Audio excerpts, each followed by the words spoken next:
Good morning, everyone. Welcome to our fourth annual Student Success and Career Fair.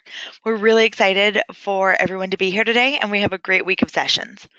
My name is Rihanna Karolounis. I am one of the English instructors at Penn Foster. I'm going to be the host and also the presenter for this morning. So I do want to thank everyone for joining us today. I know it is pretty early in the morning, 8 a.m. On Eastern Time. So I do want to thank all of you for joining. I'm going to go over a couple housekeeping things before we really get started. But the first thing I'm going to do is launch a poll. You will see a poll launched. Really just want to get an idea of who's joining us this morning. So let us know if you're a Penn Foster student, if you're a guest, if you're one of our alumni or one of our partners, or one of our Penn Foster employees. So it looks like we do have a mix so far. Just going to give it a couple minutes for everyone to participate in that poll. Today's webinar, as I said, I'm going to be the one presenting. It's on the citation conundrum. It's really an overview of MLA format. As I mentioned, I'm one of our English instructors at Penn Foster, and I get a lot of questions from our students in English courses and also from students in other courses about MLA citations. It's really hard to know when to cite or how to cite. So today we're really going to talk about what MLA is, what plagiarism is, how we cite, why we cite. We're really just going to kind of go over some examples and some formatting. So hopefully by the end of today, you'll have a better idea of how to use MLA format and how to avoid plagiarism as a part of it. So I actually just really went over our agenda. We'll start out with an explanation of MLA style. We'll talk about avoiding plagiarism, when to cite, how to do those in-text citations using attributions and parenthetical citations, and also how to complete a correctly formatted works cited list. Before we get into that content, I do just want to show you your control panel. You should see a control panel once you logged into GoToWebinar. Everyone that's attending today is going to be muted, but there is a questions box that you can use to ask any questions that you have as we go along. So please feel free to ask questions. I usually try to answer those as we go along, but if I need to, we'll stick around a few minutes at the end to cover up any loose ends. You can minimize that control panel if it's taking up too much of your screen by clicking the arrow in the upper left corner. You can also expand it back open if you want to click that corner again. So you can do that. It's not going to show anything on my end if you do. And again, you do have that questions box. So please feel free to use that questions box as we go along if you'd like. I am going to go ahead and close out that poll. So thank you everyone who took a few seconds to do that. It looks like today we have mostly Penn Foster students, so welcome. We do have a couple employees as well, so hello to all of my colleagues who are joining. I know one of my colleagues, Krista, is joining us today, so I do want to thank everyone for joining, both students and colleagues. So we are going to go ahead and get started with the material. Excuse me. So one of the things that I do want to first briefly talk about is what exactly is MLA? We use that term a lot, and it's actually an acronym. It stands for the Modern Language Association.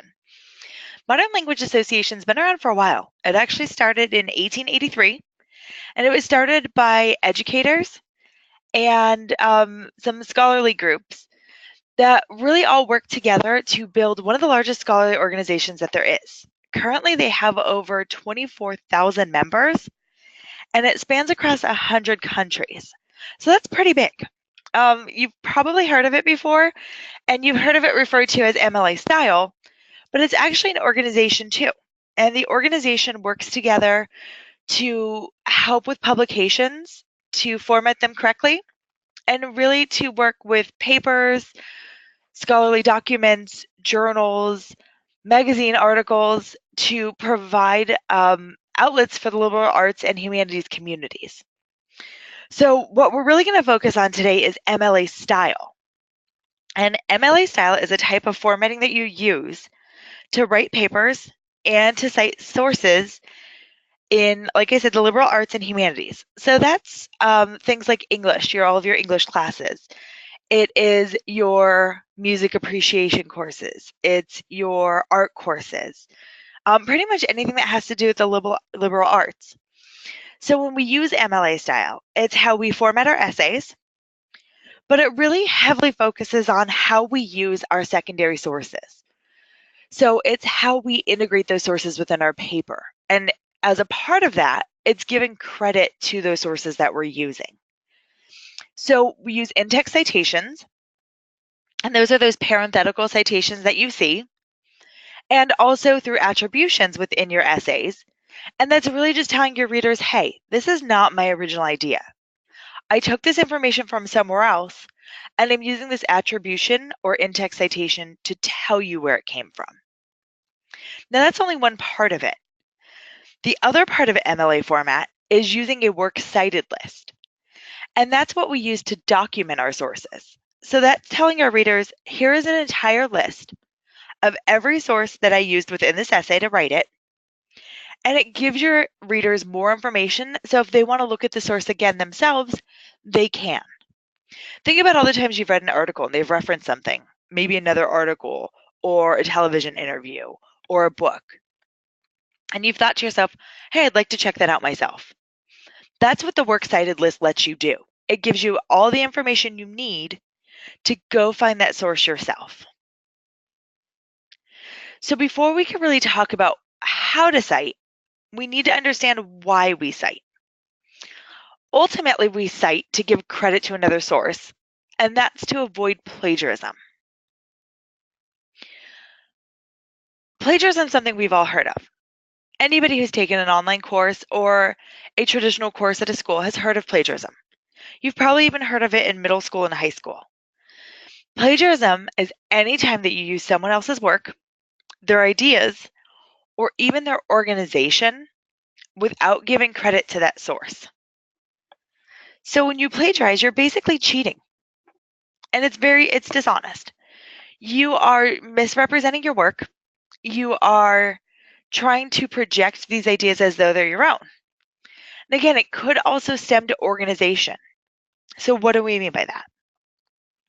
Say you read an article on cyberbullying, and the author presents the information in a certain order.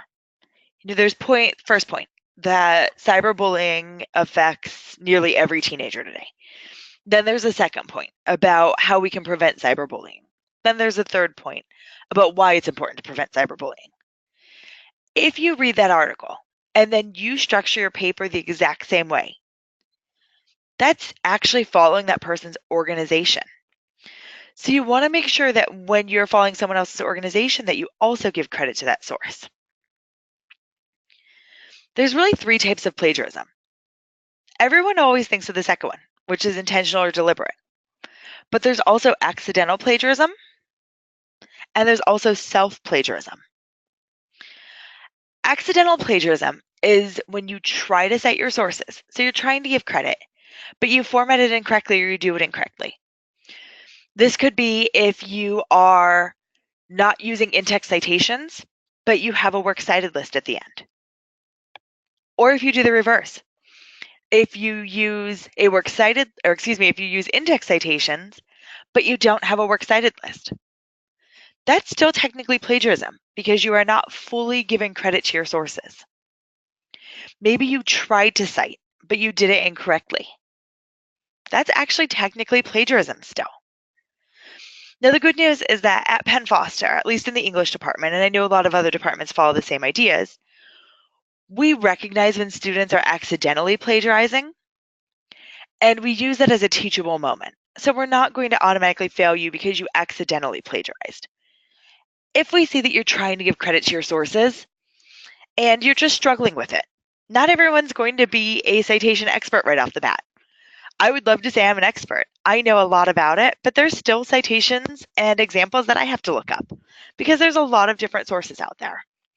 So if you accidentally plagiarize, that's a moment that we're going to take a second and say, hey, we see that you're trying to give credit. Here's where you went wrong with it. Here's what you missed. And that way you could learn from it and not make those same mistakes again. Intentional or deliberate plagiarism is probably what comes to mind when you hear the word plagiarism.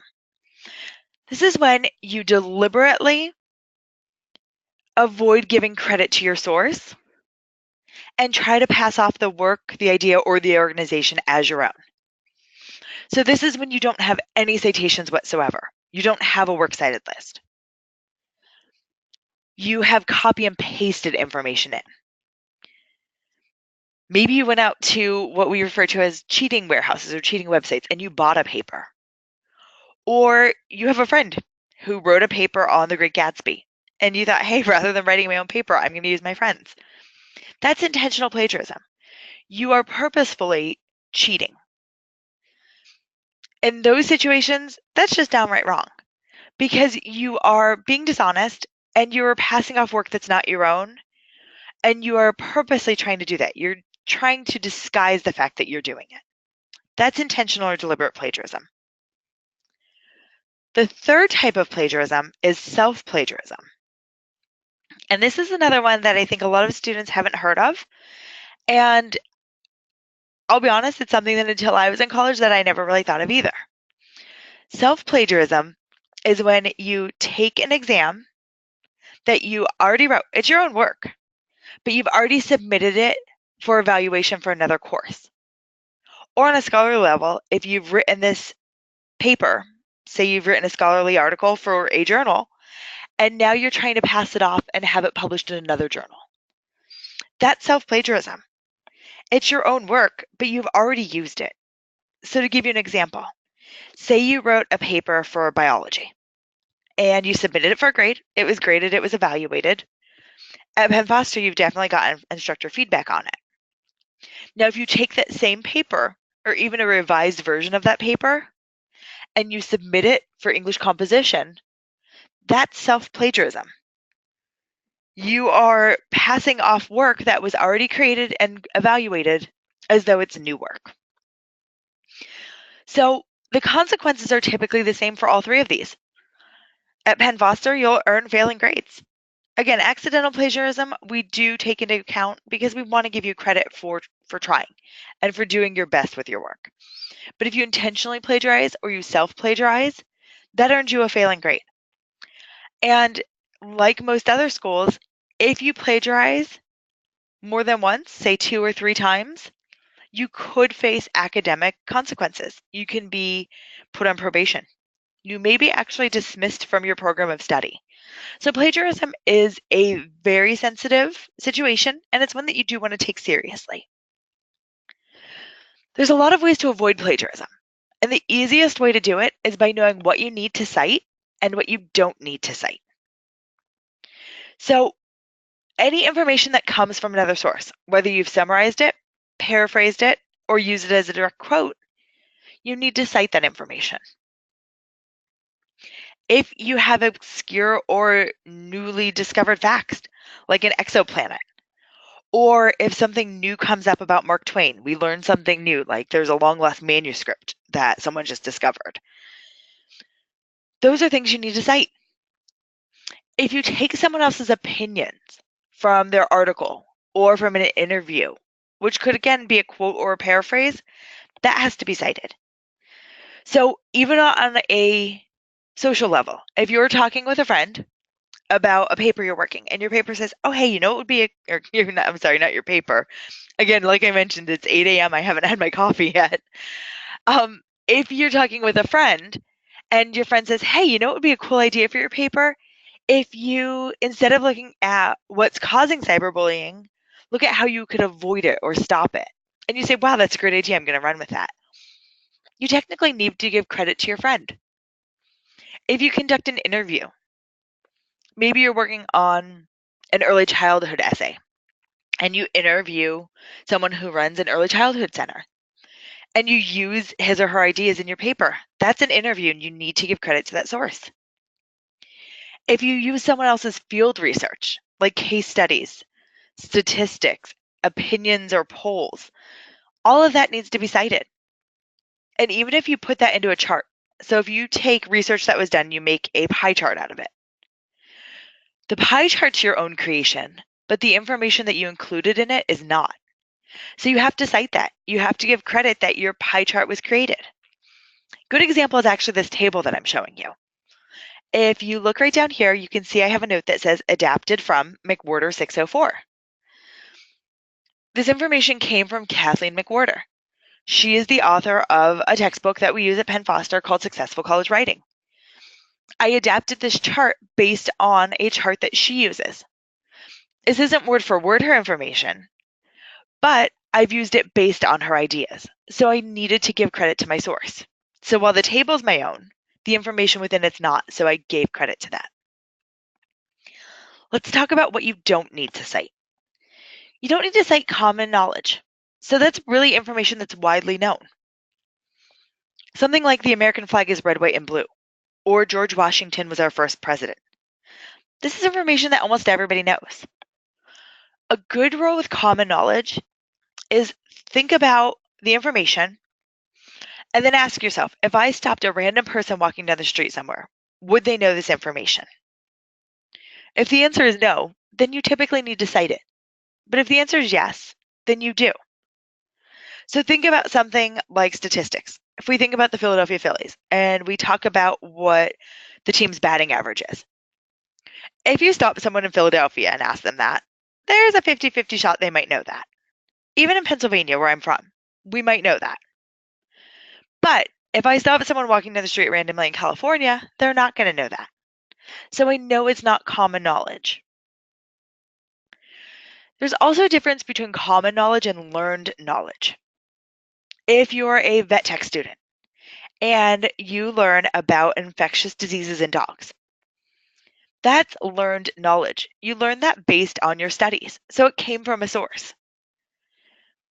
The random person walking down the street may not know that information, so that's the difference between common knowledge and learned knowledge. If you're going to use learned knowledge in an essay, you either need to establish how you know that information. So explaining that you're a vet tech student, you learned that in your studies. Or find the information that you learned it from, whether it's a textbook, if it was an interview with a veterinarian that you did your clinicals at, wherever you learned the information, and cite it. You don't need to cite facts, though, that you can find in numerous sources. So we just had the Winter Olympics. Pretty much every media outlet, whether it was print, online, TV interviews, TV shows, they've all talked about who won what events. That's in so many different sources that you don't need to cite that. Another example would be the names of the Supreme Court justices. That's all over. So you don't need to cite information like that. You don't need to cite standard definitions of academic terms that are never going to change, like the word photosynthesis. That word's never going to change, so you don't need to cite it. If you do your own field research, so if you conduct your own interviews, if you conduct your own polls, if you do observations or do a survey, you did that on your own, so that's considered your source material that you gathered. You don't have to cite it. Same thing with any photos that you've made. If you make photos, if you take photos, if you make graphs or charts based on your survey results, you don't have to cite those either. So again, the first step to avoiding plagiarism is knowing what sources should be cited and what you don't need to cite. Good rule of thumb, though, is that if you don't know and you think you might need to cite it, go ahead and do it. It's better to cite and give too much credit than it is to not cite and be accused of plagiarism. There's other ways that you could avoid plagiarism as well. And a lot of it really relates to being organized while you're doing research. So anytime you're doing research, so you're consulting those secondary source materials, make sure that you take detailed notes. When you're taking your notes, it's going to be really tempting to just copy the information word for word. If you do that, make sure that you note that it's a quote, so you have it in quotation marks. It's a much better choice, though, when you're taking notes on your sources to paraphrase or summarize the material. And we're going to talk a little bit about the difference between those two in a few seconds. By having detailed notes where you include who the source is, where the source came from, so if it was online, if it was a periodical or a journal or a newspaper, note all that publication information. That'll let you go back to the source if you need to, but it'll also allow you to properly give credit to that source in your essay. You may want to create an annotated bibliography. Now, an annotated bibliography is basically a works cited list. So it's a bibliography of your sources, but it's of every source that you consult while doing research. So even if you don't use them to write your paper, but you looked at them during your research process, they're in your list. You also, in addition to doing that works cited entry, you also write a short paragraph that summarizes the main points of your source. So what I find really helpful with an annotated bibliography is that in addition to keeping your research organized, it's really helpful if you're going back and revising your paper because you'll have notes on all of your different sources. So maybe when you're revising and you're talking about a source from John Finley, PhD, and you realize it's not as clear to your readers, but you don't remember what all the main points were, you can just read your annotated bibliography paragraph and have that as a reference rather than having to go through the whole source again.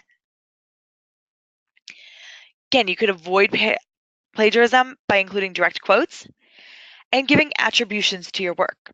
So when you give an attribution, that's when you directly give credit to your source in the text. So if I were referencing John Finley, PhD, I would say, according to John Finley, PhD, and then I'd have my information. That phrase, according to, is my attribution. I'm telling you as a reader, this isn't my idea. This comes from John Finley, PhD. And again, you'll want to make sure that you use proper citation and documentation. And we're going to talk about how to do that. So I mentioned one of the ways that you could avoid plagiarism is by paraphrasing. So when you paraphrase, you're going through your source material and you're restating that author's ideas using your own words and sentences. Best way to do this is going sentence by sentence. So if you're reading a paragraph and you want to paraphrase that whole paragraph, go through sentence by sentence and paraphrase it. So some tricks to doing this. First, read the original source a few times. Make sure that you fully understand the point that he or she is getting to. Then, rewrite it sentence by sentence, again, using your own words though. So this is where synonyms come in. Using the same word that means, using a different word that means the same thing, and by restructuring sentences. So maybe the source uses a compound sentence. When you paraphrase it, you can break it into two sentences.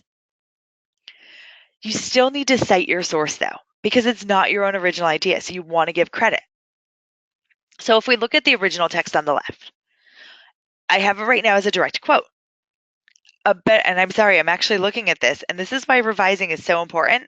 My citation is actually correct, but I put it in the wrong spot. So I definitely apologize for that. I'm going to show you how, I'll show you on the next slide or two why I can tell you that it's wrong. But my direct quote is, a better understanding of cat personality by means of assessment could help owners improve conditions for their cats at home, thereby supporting the optimal well-being of their feline companions. Then I have my citation, Litchfield et al. This is the author, and we know et al. Means that there's more authors. Where I did this incorrect is that my parenthetical citation should come outside of the quotation marks. So I do apologize, but this is a good lesson in why it's important to edit your work, because even after you've edited something several times, you might still make an error like I did here. If we look at my paraphrase, I took the sentence and I turned it into my own words, but it still means the same thing. I've said, by learning about cat personalities, cat owners could learn how to make the home more suited for their cats, enabling the cats to have a healthier life.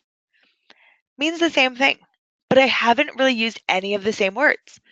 Obviously, the word cat's going to be the same, personality might be similar, but these are all my own words to give the same meaning. Because I rewrote it, it's now a paraphrase, but I do have my citation to give credit to the source.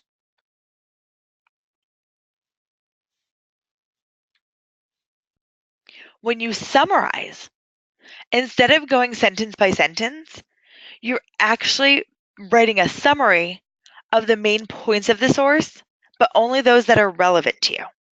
So maybe you've read an entire page of an article and you realize there's a lot of good information there, but you don't need all of those points. You can condense that information. So when you write a summary, again, you're writing it in your own words, but you're taking the ideas of the source and you're condensing it. into a couple sentences.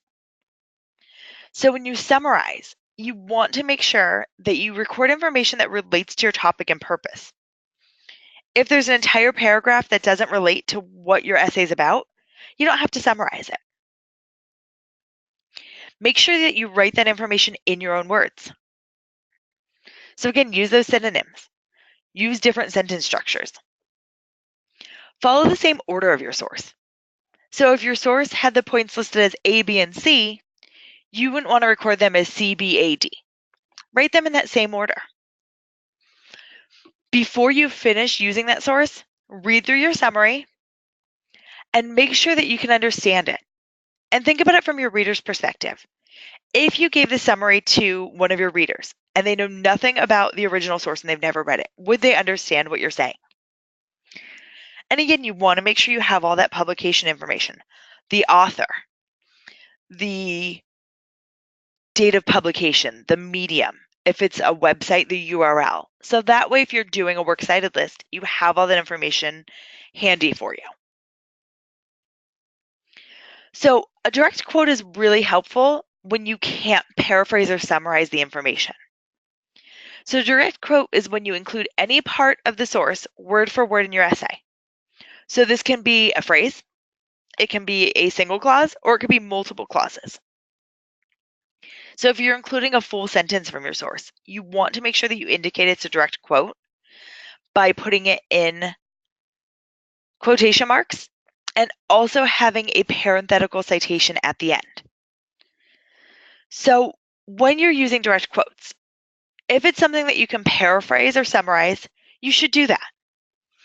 But if the source's phrasing is really unusual or it's noteworthy or striking, you'd want to use that as a direct quote. And you can see I actually did that here in my point. Unusual, noteworthy, or striking is the exact words that Kathleen McWhorter used. So I have it in quotes, and then because all of this information is taken from her source, I have my citation at the end. You might be reading something that's really scientific, or it might be an opinion or strongly worded. It's hard to convey that if you paraphrase it. Scientific information in particular is really hard to paraphrase or summarize.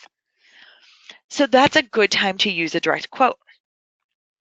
If you couldn't paraphrase it and can keep the author's intended meaning, then you want to use a direct quote. The key to using direct quotes, though, is to make sure that you don't do them as dropped or floating quotes.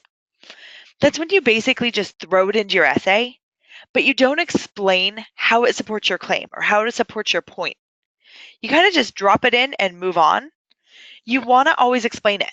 You want to tell your reader why you've included that direct quote, what it means, and what the impact of it is on the point that you're making. So let's look at how to do those citations. We've talked a little bit so far about doing direct quotes, doing paraphrases, doing summaries. Now we need to talk about how to incorporate that source material and give credit properly.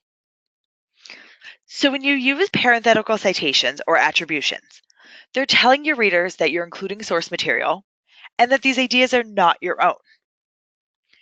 So as a rule, a parenthetical citation, if you're following MLA format, should have the author's last name, or if there's more than one author, the two authors' last names, and the page number.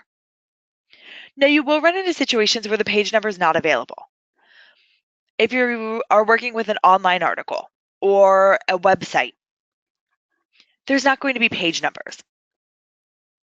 If a paragraph number is listed, though, so if you're reading an online article in a scholarly journal and it's marked as paragraphs, then you'd want to include the paragraph number. If you don't know who the author is, you'd either want to use the title if it's a short title, or if it's a longer title, you would shorten it to 2 or 3 words. So when you're doing parenthetical citations, you're going to always give the author's last name. If there's 2 authors, you would use both. So you'd use Smith and Brown. If there's more than 2, you would just use the author's last name, the first author's last name, and then you would use the phrase et al, E-T-A-L.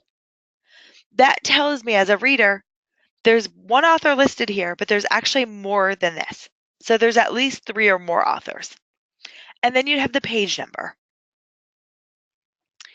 When you're doing an attribution, and as I said, this is when you're giving credit to the source in your sentence. It's really nice because it's introducing the secondary source material, and you're also putting that secondary source material or borrowed material into context. So if we look at my example right here in green, my attribution is right here, according to Nessa Carey. I've just told you this is Nessa Carey's information. So you know this is the author of the source.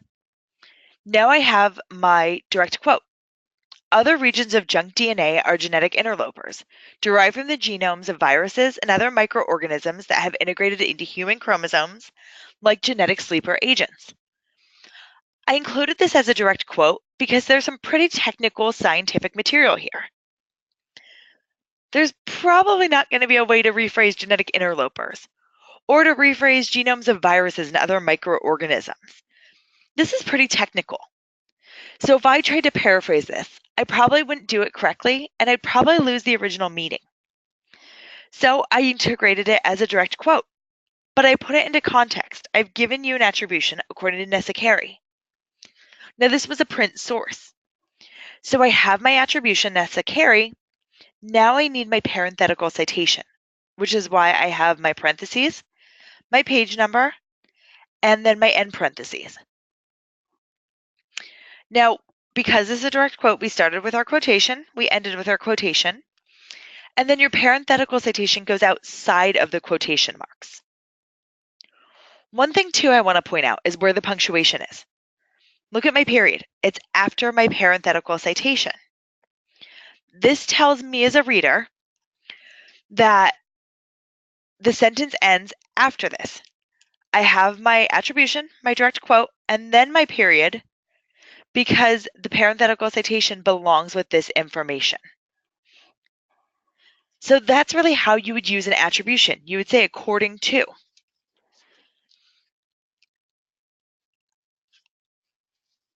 It's also important to follow up the sentence with another sentence of my own words explaining what the quote meant. I may want to follow up and say, so this junk DNA is actually working in a way that, actually, this was about a canine article that I took this out of. This junk DNA is actually working to change the cells in dogs. So I would follow up with an explanation about what the direct quote is about. When you can, as I mentioned, you want to paraphrase. So when you paraphrase, you're taking that source material, but you're writing it into your own words. And you're using it to support your claim in the essay and to help prove your point. But again, it's not your own original idea. So you do need to do an in-text citation to give credit to your source. So what I've given you here is an example, and I've color-coded it. The text that's in green in this box right here is my idea and my information. The information is red is what I've paraphrased from my source. So I've started out by saying it's important to integrate social media and technology in today's classroom. Now here's my source information that I've paraphrased. By using hashtags, social media users who search using hashtags will be directed to the classroom site. And that came from my source, De La Rosa. I could have also done this as an attribution. I could have said, according to De La Rosa, the use of hashtags allows social media users to be directed right to the classroom site. I'd be giving an attribution, so I'd be giving credit to the source that way. In this case, though, I used my paraphrase, and then I used my parenthetical citation, De La Rosa, to give credit to the source.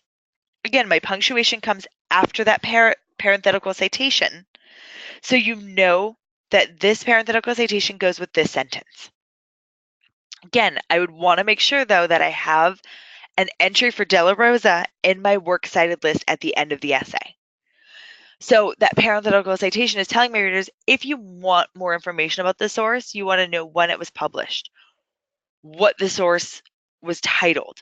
You can go out to my works cited list and find all of that.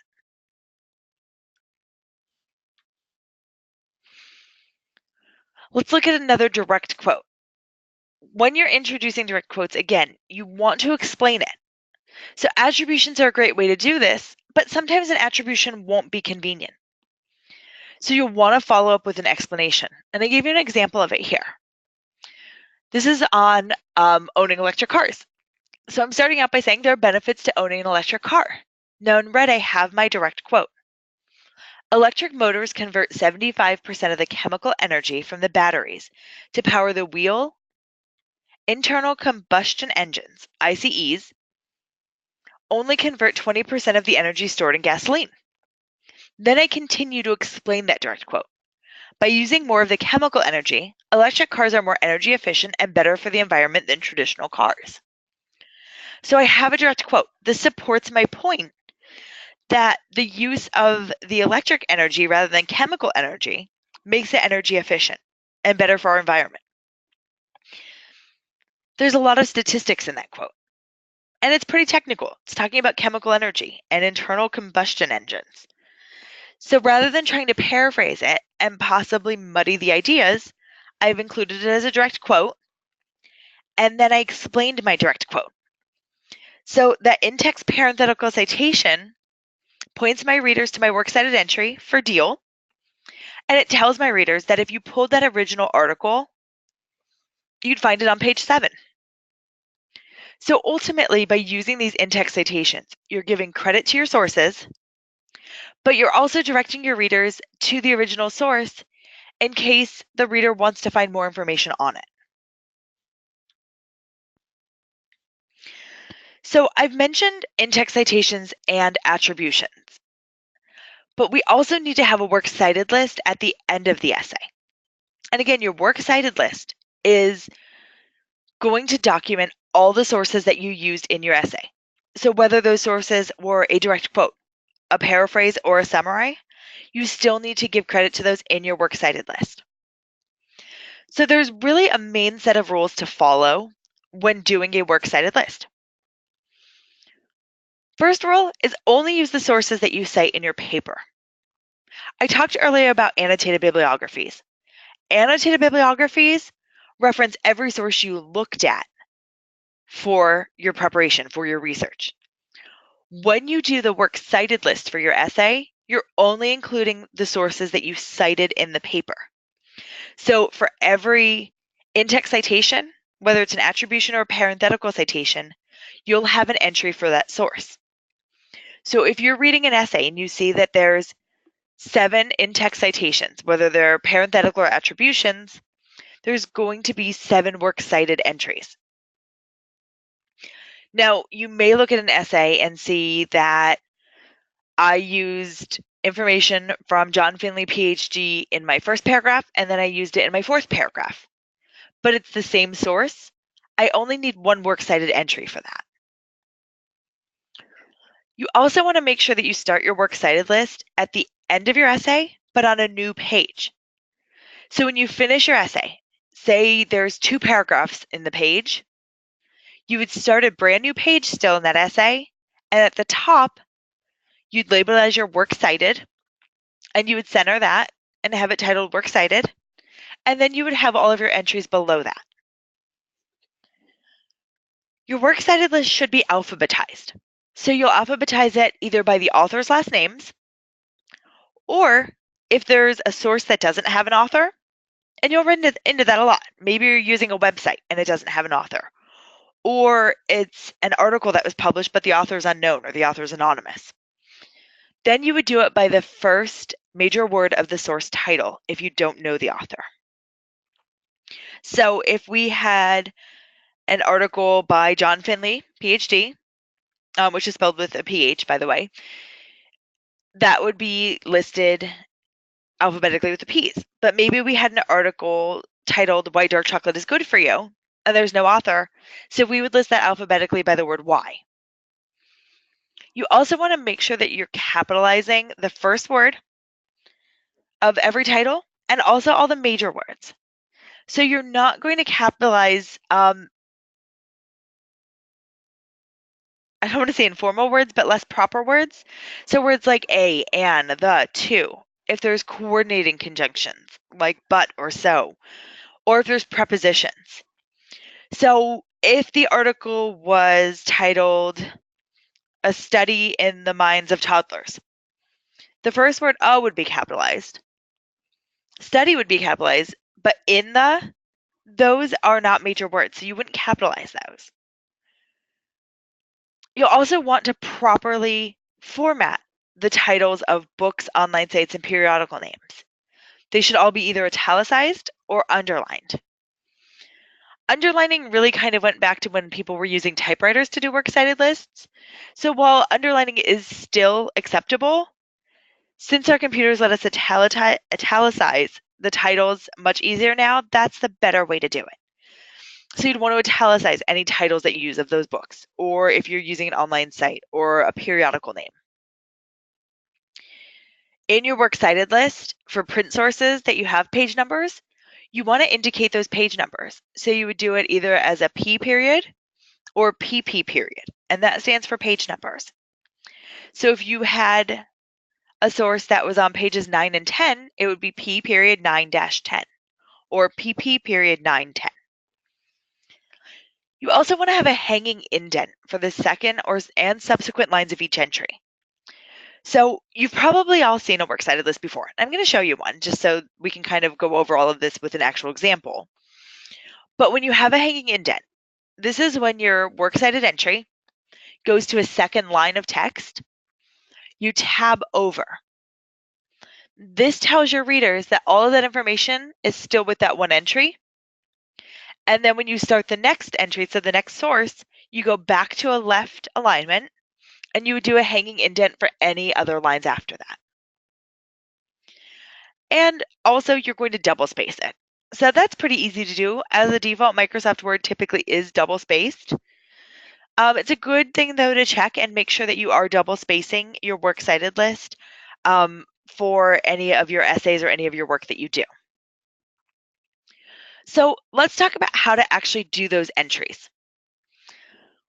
The works cited list, I think, for many students is probably the scariest part of MLA format. But the good news is that there's formulas that you can follow.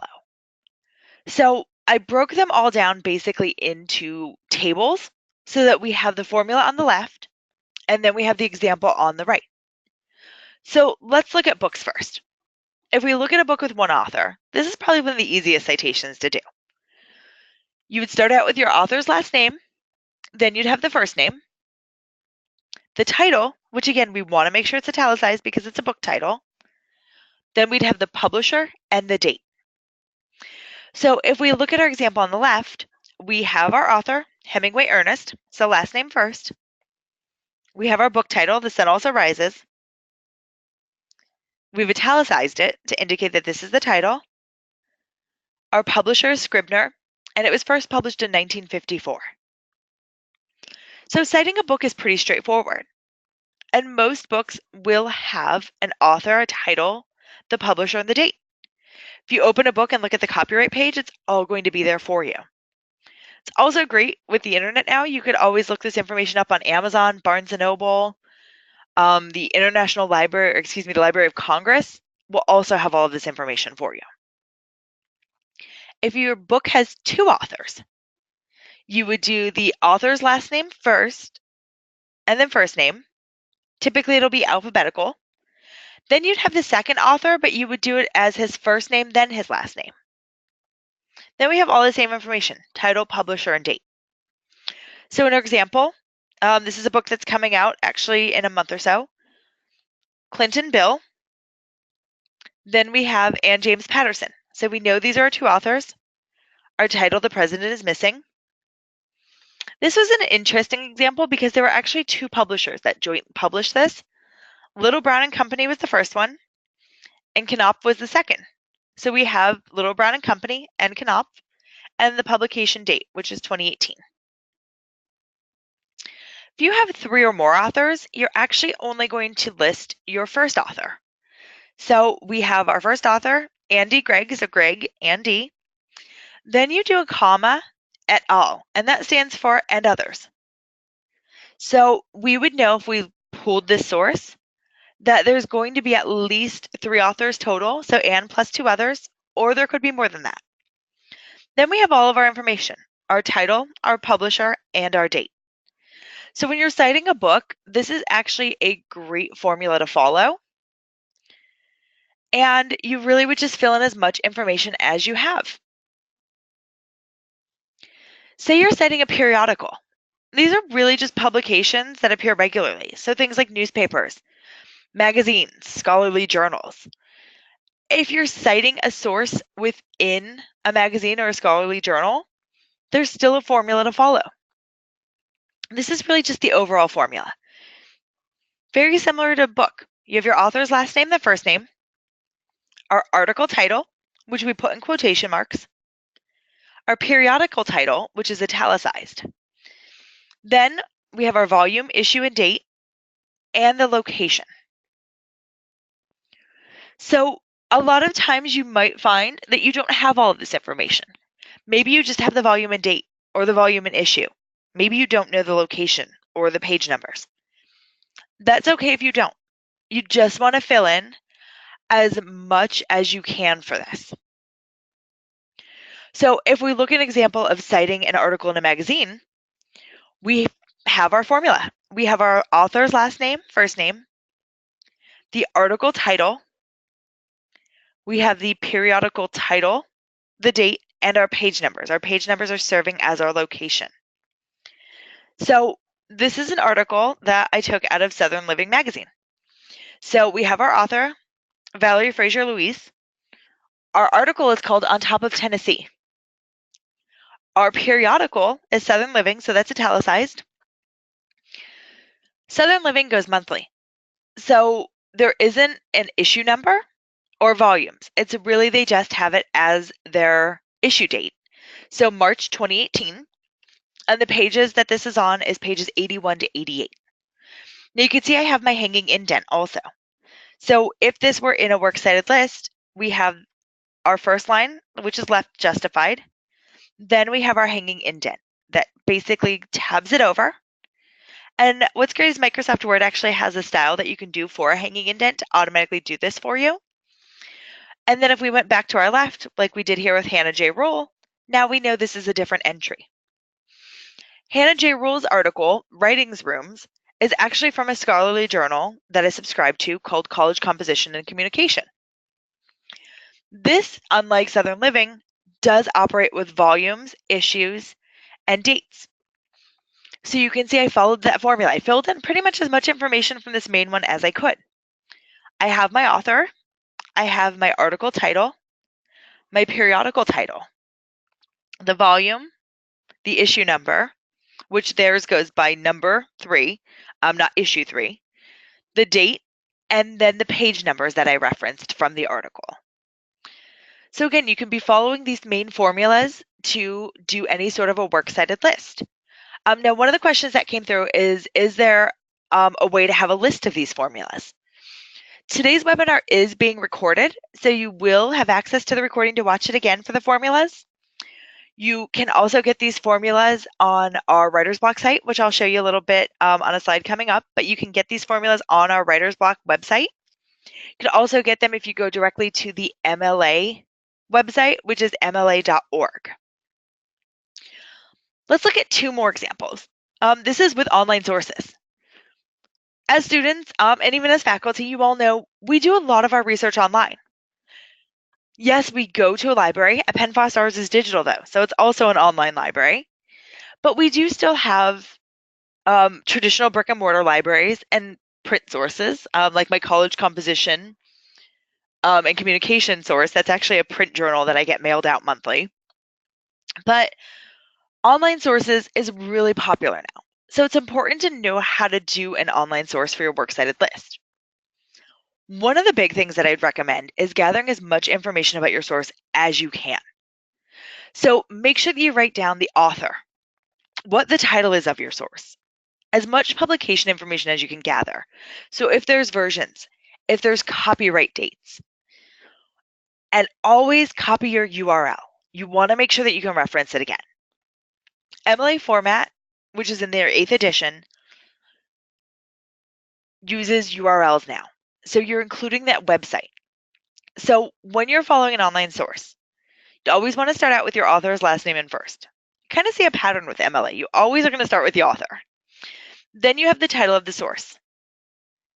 If you have any publication information, you would include that. The version, the date of the online publication, the location, and it's a good rule to include when you've accessed it. That's really what you're including as your location. So if you're citing an entire website, like the Penn homepage, if you have an author listed, and if you're citing an entire website, a lot of times there's not going to be one, but you may know the company or the organization that did it. Then you'd have the title, your publication information, version, date, and location. So if you look at my example for Penn it's the Pennsylvania Department of Transportation. That's who made the site.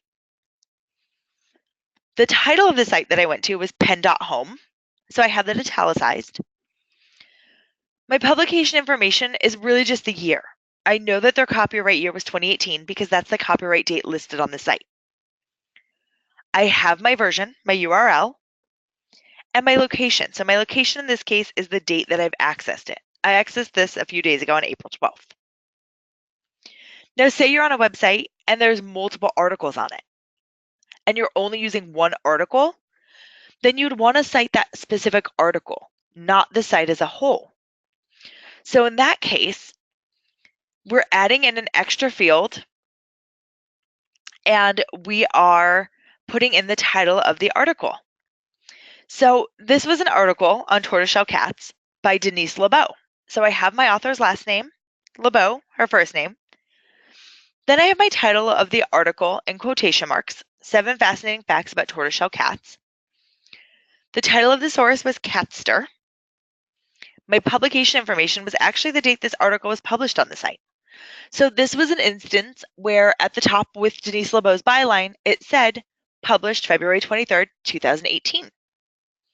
I've included my URL, and my location is the date I accessed it. So I accessed it April 12th, 2018. So by following this formula, I've basically plugged in as much information as I can. Maybe I won't have a full publication date. Maybe there won't be one listed at all. That's okay, just skip that field and leave it blank. The goal with using these formulas to cite and document your sources is by filling in as much information as you can. Now, what I've done here is actually a works cited list. And this slide's going to serve two purposes. First, this is my works cited list for my PowerPoint presentation itself. As we went through, you can see that I had different things cited. So I've compiled those as my works cited list. So this is all of my sources that I've used. The one thing that I did do is some of my images came from Pixabay, which is a website for copyright-free images. So while it is copyright-free and I don't technically have to cite it, I did just want to include a quick line that that's where they came from, just for transparency and to give credit to Pixabay as a site. But if we look at my works cited list, it's centered at the top with the words works cited. Again, this would come on a new page at the end of your essay. We have it all left justified, and it's alphabetized. We have this alphabetized by author. So we have Carey, Deal, De La Rosa, Litchfield, McWhorter, Modern Language Association. Then I have all of my information. You can see some of these were online sources. We have a print source here, so there's no URL. You can see the print source is a little bit shorter.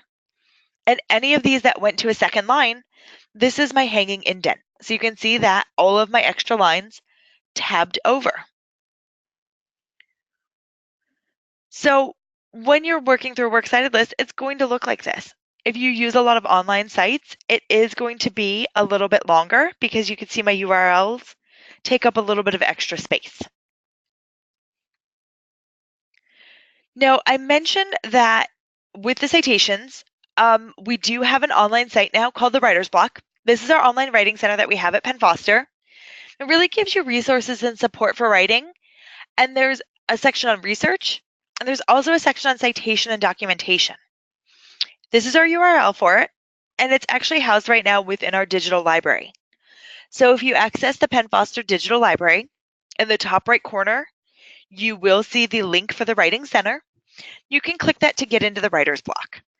And all of those formulas that I've shown you today for how to cite books, how to cite online articles are all there. There's also other formulas that we've included, like how to cite interviews, how to properly cite and document works of art, figures, charts, and we're constantly adding new information. So all of that information is there for you. You could reference it. You could also reach out to our tutors in the Writing Center if you need help with citations. You could also reach out to us as an English department for questions if you need them with it. We primarily function, as I said, in the English department with MLA, but we are also knowledgeable on APA if you ever have those questions as well. Now, one of the questions that came through from one of our attendees asked about some of the online citation tools that you can use, like EasyBib or Bib or Cite This For Me. You can use those. I'd be very wary of some of them. I've run tests with them using different sites, using 2 different citation sites, and they have actually given me 2 different ways to cite. So if you're going to use a citation generator like EasyBib, run it, but then still look at that formula and check it to make sure that it's correct. It's really important to know how to do these citations yourself and to have at least a basic understanding of how to do those. And again, that's really what this PowerPoint covered, was a basic overview of them. If you wanted more detailed information, like how to cite a graphic or how to cite a chart, definitely check out our writer's block because all of that information is there for you. So at this point, I do welcome any questions that you have. We did have, those 2 or 3 questions that came through that I've answered. If anyone else has any other questions, please let me know. I'm very happy to answer those. We do have about a minute or 2 left, so if you have some, please let me know. While I'm waiting for those questions to come in, I do just want to kind of issue some reminders. We have graduation coming up for Penn Foster. So our Penn Foster 2018 graduation is going to be on June 2nd. We're having it locally in Wilkes-Barre, Pennsylvania at our Mohegan Sun Arena. If you're a graduate and you want to attend, you can register using pennfoster.edu/graduation. Graduation is important. It's an online school. So we know that we don't typically get to meet our students since it's an online environment, but if you're one of our students coming up graduating and can attend our graduation, we hope that you can attend. We'd love to meet you. We'd love to celebrate your achievements in person. You get to walk across the stage, get your diploma, wear a cap and gown. It's a really fun event. So I definitely encourage you, if you're going to be one of our graduates, to attend this year. And if you are one of those sorry about that. If you are one of our graduates, I do just want to take a minute to issue congratulations. It's a huge achievement and we're all really proud of you for it. I do want to thank all of you for joining me this morning. I know on the East Coast it's 8 a.m. So if any of you joined from the West Coast, I know that it's pretty early for you, possibly 6 in the morning. So thank you all for joining today. You will be receiving a short survey in your follow-up email. So please complete that survey. It's going to give us feedback, what you like about the fair this year, what you liked about my presentation. I welcome the feedback. Let me know if there's citations that aren't in the writer's block that you do want to see. Please feel free to continue the discussion about our Student Success and Career Fair using the hashtag SSCF18. So if you're on social media, Facebook, Twitter, Instagram, go ahead and use our hashtag so we get the word out. In our handout section of today's webinar, you can access your certificate of attendance. In your follow-up email, you'll have that survey, and you will also have a link to download that certificate. So if you don't want to grab it now, you can get that copy emailed to you. There's a lot of other sessions going on this week. If you are interested in our writer's block, we have a session on that actually later this afternoon. It's at 12 o'clock Eastern time. We have sessions during the week about interview strategies, interview techniques, social networking from a professional level, Grammarly. So definitely check out some of our other sessions. I do want to just thank you all again for joining us. I do want to give a shout out to Peyton. Peyton commented that, and Peyton, I'm sorry because that's, I believe it's a female name, but Peyton is graduating this year, so I do want to say congratulations, and I'm glad that you're attending our graduation. We can't wait to see you there. Oh boy, I'm sorry, Peyton. I have friends that are Peyton that are male and friends that are Peyton that are female, so I didn't know which way to address you. But Peyton is graduating this year, so shout out to Peyton. Congratulations. And thank you all again for attending. If you do have follow-up questions, just shoot us an email and I'm happy to address those. I hope everyone has a great rest of your day, and I will talk to you again soon. So thanks, everyone. Bye-bye.